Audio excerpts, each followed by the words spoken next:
রবীন্দ্রনাথ ঠাকুরের 4 অধ্যায় অবলম্বনে একটি শ্রুতি নাটক।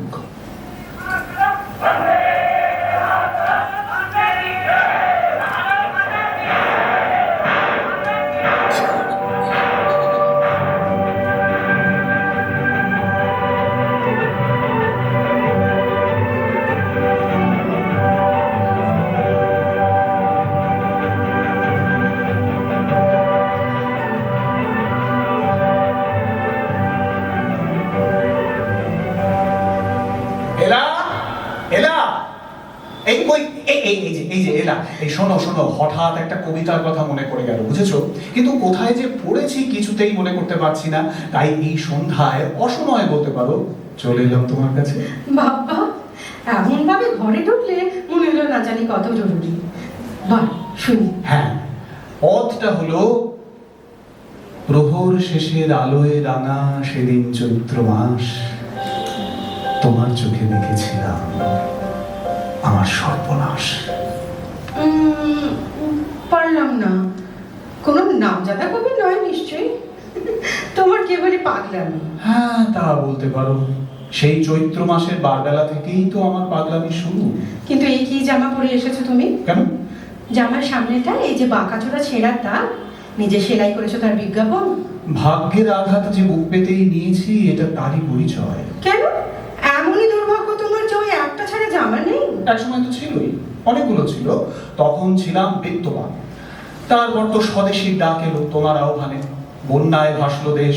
তুমি বক্তৃতা দিয়ে বললে, বহু নরনারীর যেখানে লজ্জা রক্ষার মতো কাপড় জুটছে না, প্রয়োজনের অতিরিক্ত কাপড় যার আছে লজ্জা তারই। ব্যাস, রীতিমতো রেশারেশি পড়ে গেল। আমিও এনে দিলুম আমার কাপড়ের তরঙ্গ তোমার চরণতলে। খুশি হয়ে হাততালি দিয়ে উঠলে তুমি। তাই বলে নিঃশেষ করে দেবে? ঠিক না না না, তা নয় তা নয়। দুটো জামা কাচিয়ে ভাঁজ করে রাখা আছে, ভদ্র প্রমাণের জন্য যদি প্রয়োজন হয়। তবু ভালো। যাকে কি যেন বলছিলে? চৈত্র মাস? হ্যাঁ, চৈত্র মাস। তোমার সঙ্গে আমার পরিচয় ওই চৈত্র মাসেই মরীচিকার বাসর ঘরে। আজ সেইখানে তোমাকে ডাক দিতে এলো মেনি। কাজের একটু ক্ষতি হবে তোমার। ইস, ভারী তোমার কাজ। এই রইল পরিষদ। বলো শুনি তোমার কথা। তা প্রায় বছর 4 হতে চলল তোমার সঙ্গে আমার আলাপের সূত্রপাত। মনে পড়ছে সেই দিনটা। স্টিমারে খেয়া পার হচ্ছি মোকামা ঘাটে। হঠাৎ হঠাৎ তুমি এসে হাজির। আজও চোখের উপর দেখতে পাচ্ছি তোমার সেই ব্রাউন রঙের শাড়ি, হাওয়ায় উঠছিল মাথার চুল। তুমি প্রশ্ন করলে, আপনি খদ্দর পড়েনি কেন? মনে পড়ছে? পড়ছে নাকি? খুবই। সেই কথাই বলবো, তোমাকে আজ শুনতে হবে। আমার নতুন জীবনের শুরু তো সেখানেই। বারবার আমার মন ফিরে যায়। তোমার মুখ থেকে সে কথা শুনতে আমার ভালোই লাগবে। বলো।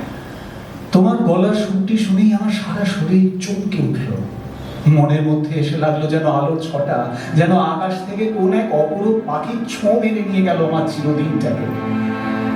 হ্যাঁ, তোমার ওই কথায় রাগও আমি করতে পারতাম, কিন্তু জানো, রাগের আগুন জ্বলল না। বুঝতে পারলাম মেয়েটি যদি বিশেষভাবে আমাকে পছন্দ না করতো, তাহলে এভাবে আমার কাছে আসতো কেন? স্বদেশী চলছে তো সারা দেশ জুড়েই, স্টিমারে এভাবে খদ্দর প্রচার? না না, এই তো একটা ছোট। বলো বলো, সত্যি কিনা বলো বলো। ধরা যে পড়বো তা জানতাম। তোমাকে তো বলেছি, ডিকির এক কোণে বসে তোমাকে অনেকক্ষণ ধরে দেখছিলাম নিবিষ্ট মনে।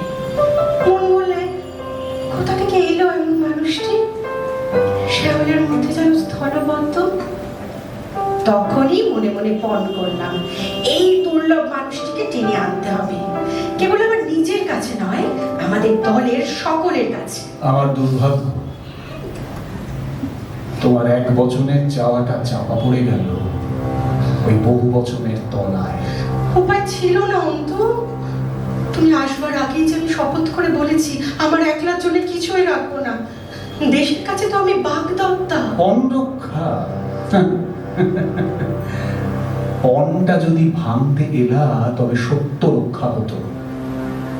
আমাদের পবিত্র এই সম্পর্ককে তুমি দলের পায়ে দলিত করেছো, এর শাস্তি একদিন তোমাকে দিতে হবে। শাস্তি তো আমি পাচ্ছি অন্তু, দিন রাত বিদ্ধ করছে আমাকে। অযাচিত ভাবে যে সৌভাগ্য আমার জীবনে এসেছিল তা নিতে পারলাম না। একটা মন্ত্র পড়া বেড়ার মধ্যে ছিল, কিন্তু তোমাকে দেখা মাত্র মন উৎসুক হয়ে উঠলো, বললো ভাঙো সব বেড়া, মনে যেন ঝড়। এর আগে সঞ্চলতাকে জয় করেছি, নিজের শক্তির গর্বে খুশি হয়েছি। সেই গর্ব আজ আর নেই, হারিয়েছি। অন্তরের দিকে তাকিয়ে দেখো, হেরেছি। তুমি বীর, আমি তোমার বন্দিনী অন্ত। আমিও যে হেরেছি আমার সেই বন্দিনীর কাছে। কিন্তু আমি তো শুধু শিক্ষাটুকুই করেছি, আর তো কিছুই করতে পারিনি। কেন কেন পারুনি এলা? কিসের বাধা ছিল আমাকে গ্রহণ করতে? সমাজ, জাতিভেদ? না না না, বাইরে নয়, বাধা অন্তরে। অন্তরে? কেন? ভালোবাসায় খাদ ছিল বুঝি? না না, শপথ করেছিল বিয়ে করব না। ও ও আচ্ছা, সেই মাস্টার মশাই ইন্দ্রনাথ, বিলেত ফেরত, অগাধ পাণ্ডিত্য, তেজ, যুব সমাজ জড়ো হলো তার ডাকে। ইংরেজের বিরুদ্ধে লড়াই, স্বদেশী কট্টরপন্থাই তার পথ। তুমিও তো ভিড়লে। না, কখনো না। তাহলে বাবা মাকে হারাবার পর কাকার বাড়িতে তার সঙ্গে আমার প্রথম আলাপ বছর 5 আগে। আমি উপযাজক হয়ে বলেছিলাম, আমাকে আপনার কোনো কাজ দিতে পারেন না? উনি উজ্জ্বল দৃষ্টিতে আমার দিকে তাকিয়ে বললেন, তোমাকে দেখা মাত্রই আমার মনে হয়েছে তুমি নবযুগের দূতী, নবযুগের আহ্বান তোমার মধ্যে। ভুল করে আমায় বাড়িয়ে বলবেন না। উনি বললেন, কলকাতায় সম্প্রতি নারায়ণী স্কুল খোলা হয়েছে, তোমাকে সেটা চালাবার দায়িত্ব দিতে পারি, তবে একটা প্রতিজ্ঞা করতে হবে তোমায়। বললাম, কি বলুন? উনি বললেন, সংসারের বন্ধনে কোনোদিন বদ্ধ হবে না, এই প্রতিজ্ঞা। তুমি সমাজের নও, তুমি দেশের। বলো, পারবে? বললাম, দেশের কাজের জন্য এই প্রতিজ্ঞা আমারও। এই শপথের কারণে আমাকে সরিয়ে রেখেছো এলা, দলের কাছে সত্য রক্ষার জন্য।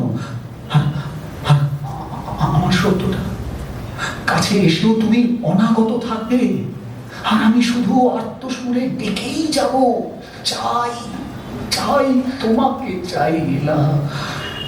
আর অন্যদিক থেকে ফিরে আসবে না কোন উত্তর।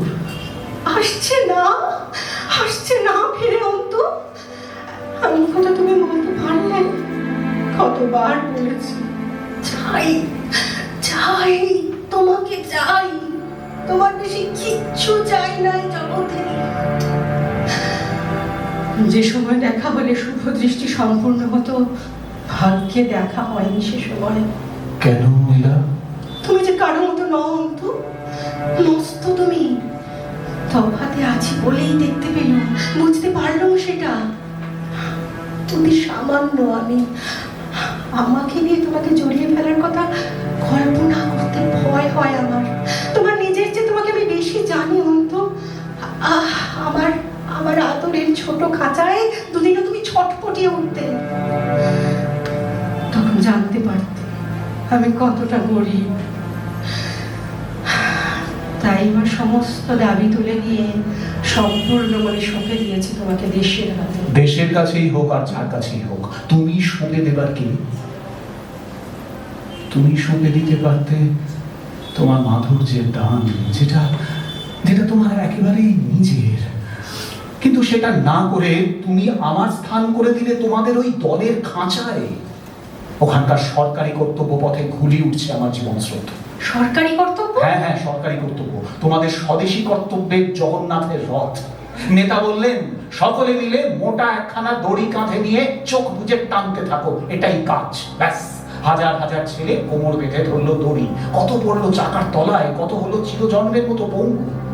এমন সময় ঠিক হলো, না না না, রথ যাবে উল্টো পথে। ফিরলো রথ, যারা পড়লো পড়লো, যারা মরলো মরলো। সর্দারের দড়ির টানে সবাই একই নাচ নাচতে শুরু করবে।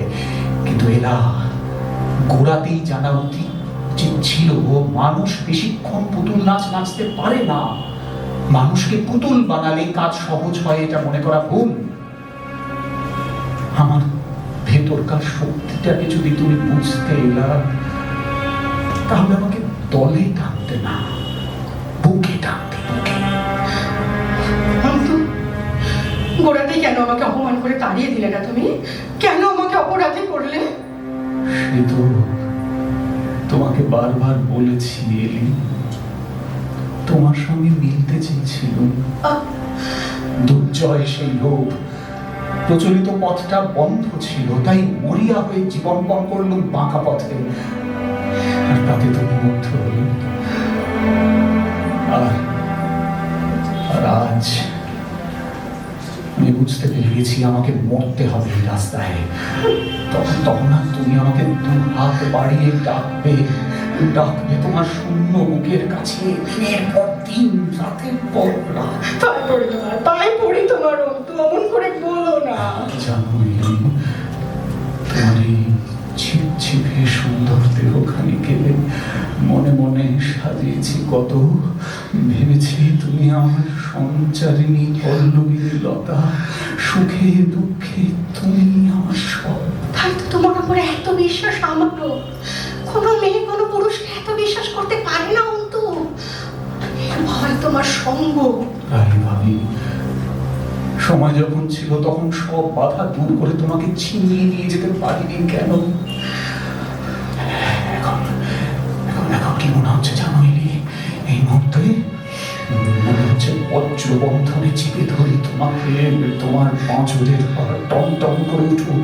আমার মতো নিঃশ্বাসও যেন তোমার বাকি না থাকে, ঈশ্বরের মতো। নিতে হবে না, হবে না কেড়ে নিতে। নাম তুমি, নাম মুখে, আমার মুখে নাম। এইভাবে নাম, এইভাবে।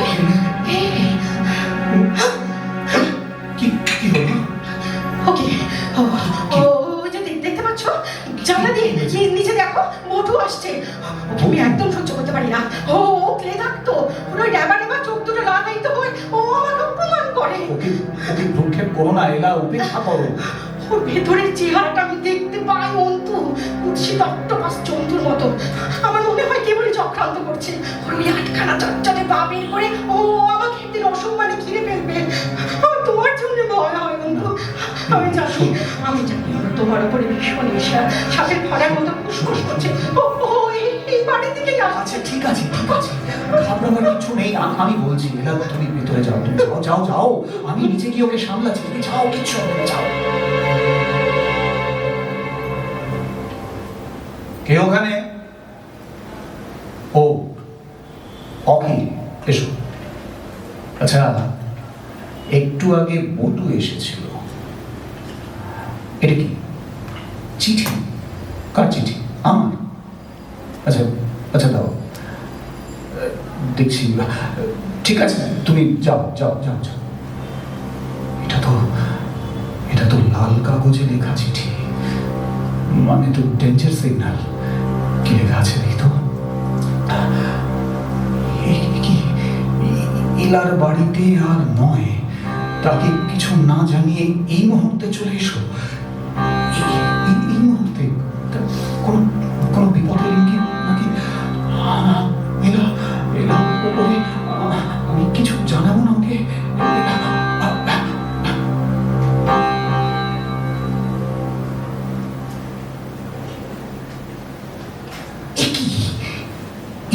তুমি এখানে এই ঝোপঝাড়ের মধ্যে পুরো বাড়িটার গোপন আস্তানার খবর তুমি পেলে কেমন করে?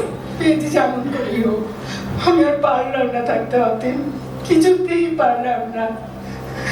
তুমি তো আমাকে না জানিয়ে চলে এসেছো, পারলে এমনটা করতে? ভয় ছিল না এলা, তখনই তোমার ওখান থেকে বেরিয়ে আসার নির্দেশ ছিল। কিন্তু শোনো, এই ঠিকানা যে তোমাকে জানিয়েছে সে যে তোমার বন্ধু নয়, সেটা কি বোঝো? জানি। এই ভুতুরে পাড়ায় কোনো ভদ্র মহিলা আসতে পারেন না। আমি এসেছি আমার নিজের দরজা, প্রতিক্ষণে আমার মন বলছে তুমি ডাকছো আমাকে। অন্তু, আমি আসলে তুমি খুশি হওনি? খুশি, আমি যে খুশি কতখানি হয়েছি তা প্রমাণ করতে বিপদের ঝুঁকি নিতেও রাজি আছি। না না না না না, তোমার কেন বিপদ হবে? যা হয় আমার হোক। তোমার যদি বিপদ হয় আমি বরং তাহলে চলে যাই। না না না, কিছুতেই না। তুমি তুমি নিয়ম ভেঙে চলে এসেছো, আমিও নিয়ম ভেঙে তোমাকে ধরে রাখবো। জানো জানো, এর মধ্যে না অনেকগুলো ঘটনা ঘটেছে। কানাই গুপ্ত এসেছিল, আমি সব খবর পেলাম। বটুই আমার কথা রিপোর্ট করেছে থানায়। এই গোপন আস্তানার খবরও পুলিশ জানবে। আমাকে সরে যেতে হবে এখান থেকেও। এলা এলা, একটা কথা তোমায় বলি, আমি তোমার কাছে স্বীকার করছি, তোমরা যাকে প্যাট্রিয়ট বলো না, আমি সেই প্যাট্রিয়ট নই। নীচতা, মিথ্যাচার, পরস্পরকে অবিশ্বাস, ক্ষমতা লাভের চক্রান্ত, গুপ্তচর বৃত্তি একদিন নদীর টেনে নিয়ে যাবে পাঁকের তলায়। মিথ্যের বিষাক্ত হাওয়ায় কোনো বড় কাজ করা যায়? তুমি বলো। তাহলে ফিরে এসো তো, ফিরে এসো। এত বছর ধরে যে বিশ্বাসের মধ্যে বাসা বেঁধেছিল তার ভিত তুমি ভেঙে দিয়েছো। আমি ভাবা ভুল করেছি, আমি ভুল করেছি, মাফ করো আমাকে। আমি স্বয়ংবরা হয়ে তোমার গলায় মালা দিতে চাই। তুমি আমাকে বিয়ে করো তো, আর সময় নষ্ট নয়, সহধর্মিনী করে নিয়ে যাও তোমার পক্ষে। হয় না, হয় না, এখন আর হয় না। উপায় পুলিশের পাশে পৌঁছবে গেছে নিশ্চয়ই, পালাতে হবে এক্ষুনি। আমিও যাবো তোমার সঙ্গে, সঙ্গে করে নাও আমাকে। লোক দেখিও না এলা, লোক দেখিও না, আমার পথ তোমার পথ নয়। তবে সে পথ তোমারও নয়। নিশ্চয় করে তুমি জানো তো, তুমি চলে গেলে এক মুহূর্ত আমি বাঁচবো না। তুমি জানো আমার কেউ নেই। আমার এই ভালোবাসাকে তুমি এইভাবে উপেক্ষা করো না অন্তু। ওই পাশে আছে, আর এক মুহূর্তে এখানে থাকা চলবে না। আমার ছাড়ো আমাকে, আরেকটু থাকো অন্তু।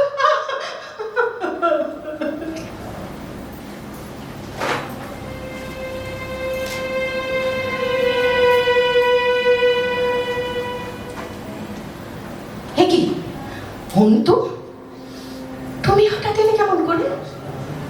নিচে অখিল দরজা খুলে দিল, চলে এলাম সোজা উপরে। কি চেহারা হয়েছে তোমার, একগাল দাড়ি, বিবর্ণ চেহারা। সব মনে সেগুলো অসুখ ধরলো নাকি তোমার? কোথায় ছিলে তুমি এতদিন? বলছি, এখানে নয়, ওপরে চলো, ছাদে। ও, আমি সব বাল্বগুলো খুলে নিয়েছি তো, তাই সারা বাড়ি অন্ধকার, নিচের দরজাটাও বন্ধ। কিন্তু কেন এলে তুমি এখানে অতীন? ওরা যে তোমাকে ধরার অপেক্ষায় আছে। ওদের নিরাশ করতে চাই না। তুই বিপদের মুখে তুমি কেন এলে? বলছি, কিন্তু তার আগে তুমি বলো তো, সেদিন ওই গোপন আস্তানা থেকে আমি পালিয়ে যাওয়ার পর পুলিশ কি এসেছিল? না, পুলিশ আসেনি, এসেছিলেন মাস্টার মশাই। হ্যাঁ, বললাম ফিরিয়ে আনো নন্তুকে। উনি কড়া ভাবে বললেন, সে কথা থাক, এখানে কেন এলে? বললাম বিপদ আছে, জেনেও এসেছি। উনি ধমক দিয়ে বললেন, এখানকার খবর তোমাকে কে দিলে? বললাম বটু। বললেন তবু বুঝলি না মতলব? বললাম পারছিলাম না, আমার প্রাণ কাঁপিয়ে উঠছিল। আদেশের সুরে বললেন, তোমাকে মারতে পারলে এক্ষুনি মারতুম, যাও ঘরে ফিরে যাও, ট্যাক্সি আছে বাইরে। চলে এলাম। সত্যি কথা বলছি অন্তু, অন্তু আমি আর পারছি না, আর পারছি না অন্তু। মন সহজ করো, দেখি তোমার হাতখানা, কি ঠান্ডা। দাও দাও, আমার মুখে দাও, একটু গরম করে দিই। তোমার ভয় করছে তাই না? ভয়? ভয় তোমার জন্য অন্তু, আর কিছুর জন্য নয়। জানো, আজকে আমার ভীষণ মনে পড়ছে বছর তিনেক আগে এই ছাদেই তুমি আমার জন্মদিনের উৎসব করেছিলে। তোমার ভক্ত ছেলের দল সবাই এসেছিল। জন্মদিনের হইচই এক সময় শেষ হলো, একে একে সবাই চলে গেল। তখন তখন রাত হয়েছে অনেক, ছাদে শুধু তুমি আর আমি। কোথা থেকে গোপনে রাখা রজনীগন্ধার গুচ্ছটি এনে আমার হাতে দিলে, আর আমার জীবন লীলার শুরু হলো সেই লাজুক ফুলের গোপন অভ্যর্থনায়।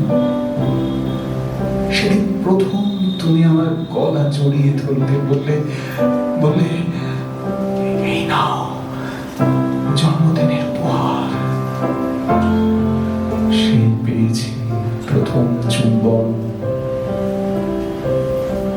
আর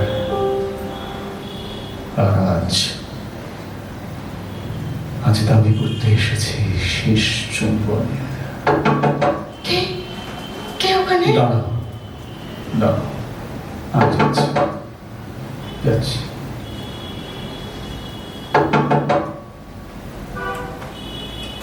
কি ব্যাপার অখিল, তুমি কি বললে?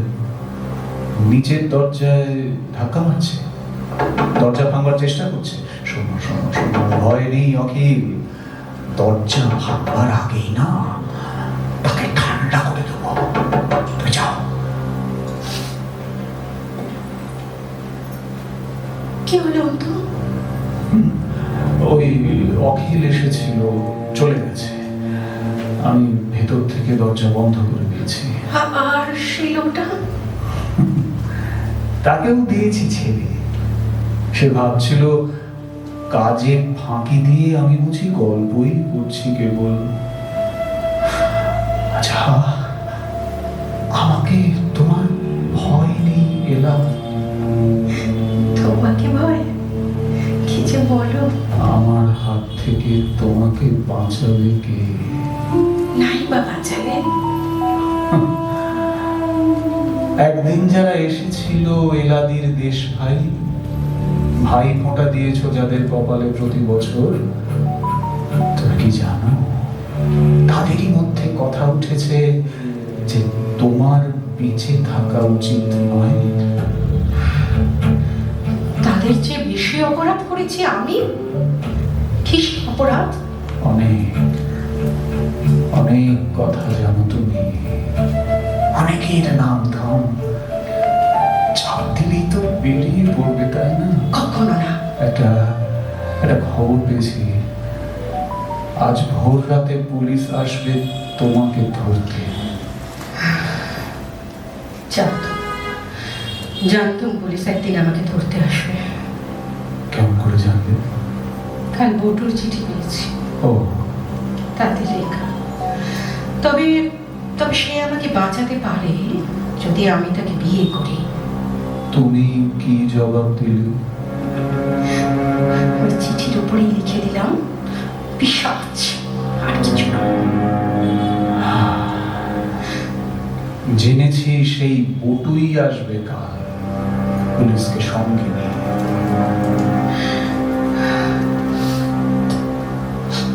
তার চেয়ে তুমি আমাকে মারো তো, তুমি আমাকে মারো নিজের হাতে, নিজের হাতে। এই যে বড় সৌভাগ্য আমার আর কিছু দেখতে পারে না। আমাকে মারো, মারো আমাকে নিজের হাতে, নিজের হাতে মারো। একটু ভেবো না অন্তু, আমি তো তোমারই, সম্পূর্ণটাই তোমার। আমি মরণেও তোমার অন্তু। ওই নোংরা হাত লাগাতে দিও না আমার গায়ে। আমার এই দেহ তোমার, তোমার কাছে নিবেদিত আমার প্রাণ অন্তু। ওই শোনো, পুলিশের বাঁশি। ও এসে গেছে, ধরা পড়ে যাবো আমরা দুজনেই, ধরা পড়ে যাবো।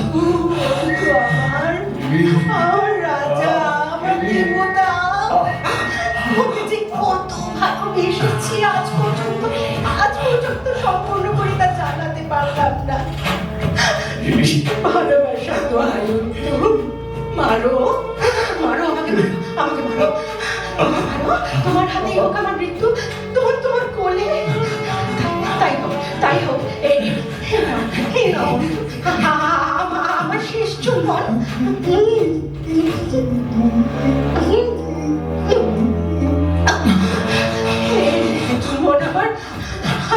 রাখো রাখো অন্ত